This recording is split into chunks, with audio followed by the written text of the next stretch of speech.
ശബരിമലയിൽ സുരക്ഷയൊരുക്കാൻ ഇനി കൂടുതൽ ക്യാമറകൾ. Devaswom vigilance security control room പ്രവർത്തനം തുടങ്ങി. മരക്കൂട്ടം മുതൽ സന്നിധാനം വരെയുള്ള നിരീക്ഷണ സംവിധാനം ശക്തമാക്കാൻ 245 അത്യന്താധുനിക ക്യാമറകളാണ് ദേവസ്വം വിജിലൻസ് സ്ഥാപിച്ചിരിക്കുന്നത്.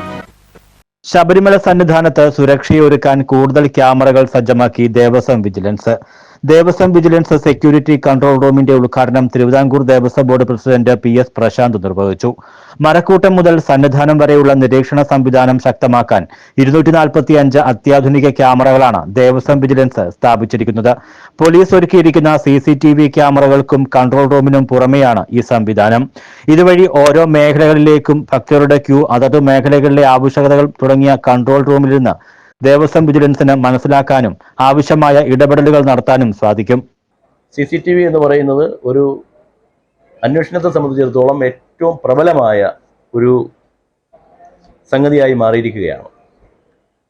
അതുകൊണ്ട് തന്നെയാണ് ദേവസ്വം വിജിലൻസിന്റെ നേതൃത്വത്തിൽ പോലീസിന്റെ നിർദ്ദേശപ്രകാരം തന്നെയാണ് പരമാവധി ക്യാമറകൾ ഈ സന്നിധാനത്തും നിലയ്ക്കലും പമ്പയിലും ഒക്കെ തന്നെ പരമാവധി സ്ഥലങ്ങളിൽ ഏർപ്പെടുത്തുവാനുള്ള സംവിധാനം നമ്മൾ സ്വീകരിച്ചത്.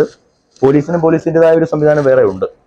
ഒപ്പം തന്നെ ദേവസ്വം ബോർഡിൻ്റേത് കൂടി ആകുമ്പോൾ സുസജ്ജമായ ഒരു സംവിധാനമായി മാറ്റണം എന്നുള്ള പോലീസ് നിർദ്ദേശത്തെ കൂടി തുടർന്നാണ് നമ്മൾ ഈ ഉദ്യമം ഏറ്റെടുത്ത് മുന്നോട്ട് പോകുന്നത്.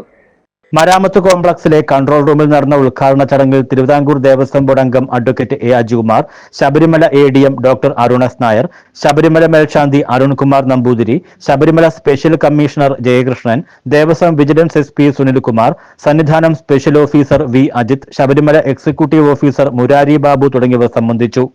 News bureau, Sannidhanam.